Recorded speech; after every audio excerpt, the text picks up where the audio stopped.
Well, hello there again, YouTube. I had to stop at the gas station and I forgot my wallet and my phone, so I had to go all the way back, go back home and get my wallet and my phone. Gas went back down to $2.33 there, where it was $2.69 over Thanksgiving. So I'm sure it's going to go up to $2.69, $2.79 at Christmas.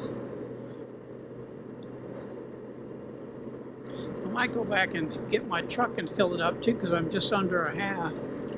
So that's a pretty good price for here.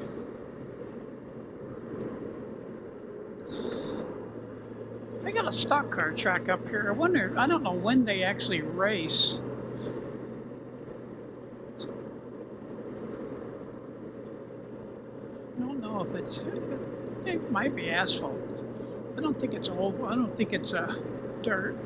It might be dirt. I've never been in there. But it's really close to the house, so I'd like to go there someday. I used to love stock car races when I lived in Illinois. It's all closed off.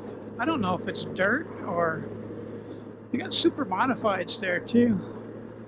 I have no idea. It looks dirt. I have no idea when they race. I guess they don't publicize it.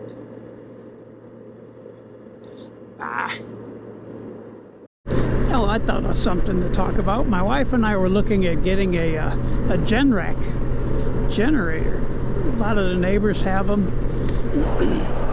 And I guess it's only good if the power goes out for a couple days, but unbelievable how much those are installed. The quote is $18,000 for a Generac installed. That just kind of